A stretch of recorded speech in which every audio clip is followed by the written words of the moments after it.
ఇవాళ కడప ఎయిర్పోర్టుకు సంబంధించి airport advisory committee సమావేశం జరిగింది. ఈ సమావేశంలో ముఖ్యంగా ఈ కొత్త టెర్మినల్ బిల్డింగ్ గురించి అయితేనేమి, త్వరలో ఓపెన్ చేయబోయే కొత్త టెర్మినల్ బిల్డింగ్ గురించి, అదేవిధంగా గత ఎయిర్పోర్ట్ అడ్వైజరీ కమిటీ మీటింగ్లో అంటే ప్రీవియస్ గవర్నమెంట్లో ఉన్నప్పుడు ఏం నిర్ణయాలు తీసుకున్నాం, ఆ నిర్ణయాలు ఎంతవరకు అమలైనాయి, ఇటువంటివన్నీ కూడా చర్చించడం జరిగింది. ముఖ్యంగా కడప ఎయిర్పోర్ట్ గురించి నిజంగా లాస్ట్ 5 ఏళ్ల గురించి ఒకసారి ప్రస్తావించాల్సి వస్తే, జగన్మోహన్ రెడ్డి గారి హయాంలో కడప ఎయిర్పోర్ట్ అనేది ఎన్నో అడుగులు ముందుకేసింది. ముఖ్యంగా మనకు నైట్ ల్యాండింగ్ ఫెసిలిటీ లేదు కడప ఎయిర్పోర్ట్లో. అటువంటిది ఫారెస్ట్ ఏరియాలో ఈ లైట్స్ ఇన్స్టలేషన్ కోసం అయితేనేమి, ఫారెస్ట్ డిపార్ట్మెంట్తో పర్సూ చేయించి, మళ్ళీ గవర్నమెంట్ ఆఫ్ ఇండియాలో ఫారెస్ట్ డిపార్ట్మెంట్తో పర్సూ చేయించి మనకు దానికి సంబంధించిన పర్మిషన్స్ రావడం జరిగింది. ఇవాళ కడప ఎయిర్పోర్ట్లో నైట్ ల్యాండింగ్ ఫెసిలిటీ కూడా ఉంది, అంటే ఆల్ వెదర్ ఆపరేషన్స్ ఉన్నాయి. అదేవిధంగా రన్వే ఎక్స్పాన్షన్ కూడా పెండింగ్ ఉండింది గతంలో. అది కూడా జగనన్న సీఎంగా ఉన్నప్పుడు దాదాపు 70 ఎకరాల భూమిని అక్వైర్ చేయడం జరిగింది. 75 కోట్ల రూపాయలు వెచ్చించి 70 ఎకరాల భూమి అక్వైర్ చేయడం జరిగింది రాష్ట్ర ప్రభుత్వ నిధులతో. చేసిన తర్వాత రన్వే ఎక్స్పాన్షన్ కూడా కంప్లీట్ చేసాం. ప్రీవియస్ గవర్నమెంట్లోనే రన్వే ఎక్స్పాన్షన్ కూడా కంప్లీట్ చేసి ఎయిర్ బస్ A320 కూడా ల్యాండ్ అయ్యే ఫెసిలిటీ ఇవాళ కడపలో ఉంది.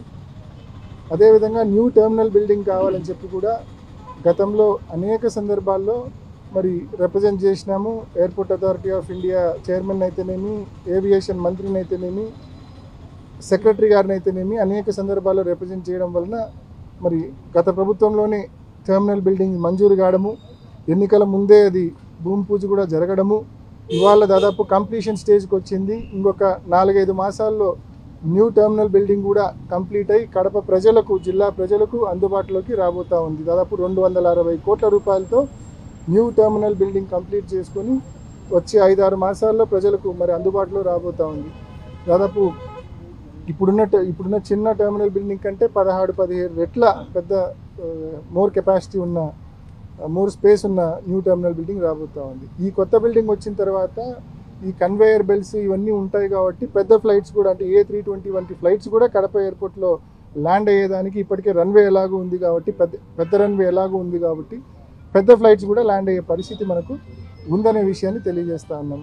సో ఈ రకంగా గడిచిన 5 సంవత్సరాల్లో జగనన్న ముఖ్యమంత్రిగా ఉన్నప్పుడు కొత్త టెర్మినల్ బిల్డింగ్ మంజూరు అయితేనేమి, దానికి సంబంధించిన పనులు మొదలు పెట్టడం అయితేనేమి, అదేవిధంగా రన్వే ఎక్స్పాన్షన్ పూర్తి చేయడం అయితేనేమి, అదేవిధంగా 75 ఎకరాలతో భూమి సేకరించడం అయితేనేమి, అదేవిధంగా all weather operations night landing facility తీసుకుని రావడం అయితేనేమి, ఇవన్నీ కూడా చేపట్టడం జరిగింది.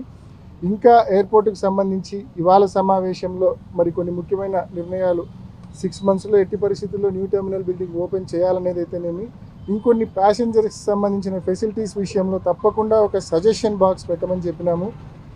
ఎయిర్పోర్ట్కి వచ్చే ప్యాసింజర్స్ ఎవరైనా ఏదేమైనా ఫీడ్బ్యాక్ ఇవ్వాలనుకున్నా, ఏమైనా సలహా ఇవ్వాలనుకున్నా ఆ సజెషన్ బాక్స్లో వాళ్ళు ఫీడ్బ్యాక్ అయినా సలహా అయినా దాంట్లో డ్రాప్ చేస్తే తప్పకుండా అది ఎయిర్పోర్ట్ డైరెక్టర్ చదివి వాటిని చేతనైనంత వరకు, వీలైనంత వరకు వాటిని అమల్లోకి తీసుకొచ్చే కార్యక్రమం చేయాలని చెప్పి కూడా ఒక నిర్ణయం తీసుకున్నాం.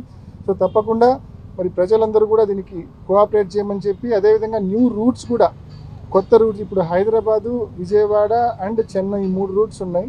హైదరాబాద్ డైలీ ఫ్లైట్ ఉంది, ఎప్పుడు ఫుల్ ఉంటా ఉంది. దాన్ని రోజుకు 2 ఫ్లైట్లు వస్తే బాగుంటుందనే విషయం కూడా, ఆ ప్రయత్నం కూడా మరి ఇవాళ నుంచి చేయబోతూ ఉన్నాం. అదేవిధంగా చెన్నైకి, విజయవాడకు డైలీ ఆల్టర్నేట్ డేస్ బదులు డైలీ ఒక ఫ్లైట్ ఉంటే మంచిదనే అభిప్రాయం కూడా వచ్చింది. ఆ దిశగా కూడా ప్రయత్నం చేయబోతూ ఉన్నాము. మరి బెంగళూరుకు కూడా ఒక డైలీ ఫ్లైట్ కావాలని చెప్పి మరి ఎయిర్పోర్ట్ డైరెక్టర్ గారు, కలెక్టర్ గారు కూడా మరి తప్పకుండా మేమందరం కూడా ప్రయత్నం చేస్తాం ఈ విషయంలో అని చెప్పి కూడా తెలియజేస్తూ అందరి సహకారం మరొకసారి కోరుకుంటూ ముగిస్తాం.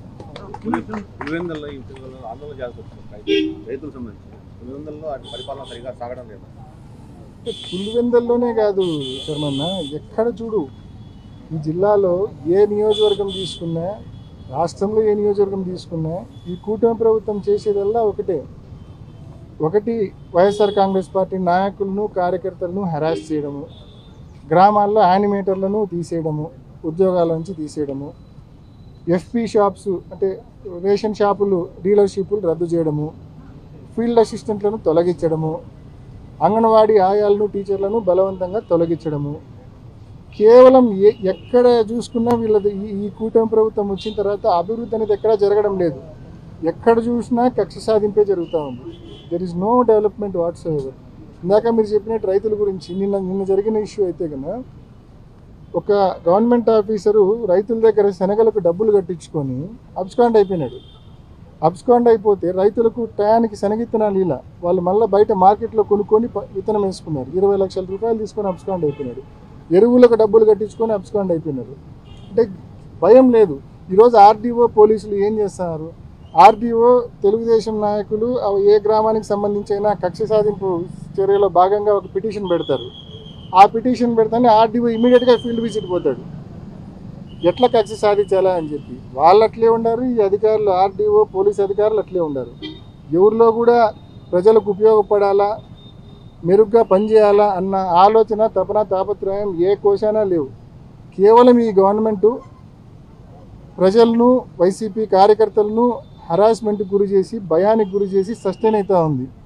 మ్యాటర్ ఆఫ్ డేస్, నెలలు రోజులు గడిచే కొద్దీ తప్పకుండా ఈ గవర్నమెంట్ ప్రజల్లో అత్యంత వీక్ అయ్యే పరిస్థితి కనిపిస్తూ ఉంది. మ్యాటర్ ఆఫ్ డేస్ గుర్తుపెట్టుకోండి. పెద్దిరెడ్డి అంటున్నారెడ్డి అటవీ భూములు ఆక్రమిస్తున్నారని పవన్ కళ్యాణ్ అన్నారు.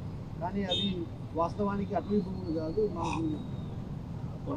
అంటే చాలా క్లియర్గా నిన్న మిథున్ రెడ్డి గారు ప్రెస్ మీట్ ఏర్పాటు చేసి చాలా క్లియర్గా సవాల్ విసిరినారు. మిథున్ రెడ్డి గారు మీకు చేతనైతే ప్రూవ్ చేయండి అని చెప్పి కూడా చాలా క్లియర్గా మాట్లాడినారు. ఇంకా అంత క్రిస్టల్ క్లియర్గా ఆయన మాట్లాడినప్పుడు ఇప్పుడు 2001లో ఆ భూములు వాళ్ళ ఫ్యామిలీ కొనుగోలు చేసింది, దానికి సంబంధించిన డాక్యుమెంట్స్ కూడా అప్లోడ్ చేసినారు వాళ్ళు ఆన్లైన్లో.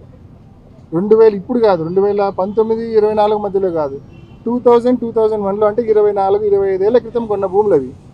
వాటికి సంబంధించిన డాక్యుమెంట్స్ కూడా ఆన్లైన్లో అప్లోడ్ చేసినారు. ఎప్పటి నుంచో ఆన్లైన్లో ఉన్నాయి అవన్నీ. సో కొత్తగా ఈయన వచ్చేదో కనిపెట్టిందో డిస్కవరీ చేసిందో ఏది కాదు. ఫ్లైట్లో పోయేటప్పుడు ఏదో వీడియో తీసి కనుక్కున్నారని తెలిసింది. ఫ్లైట్లో చాపర్లో పోయేటప్పుడు వీడియో తీసి కనుక్కున్నారని తెలిసింది. సో కొత్త ఆలోచనలు వస్తుంటాయి పైన తిరిగేటప్పుడు. Thank you.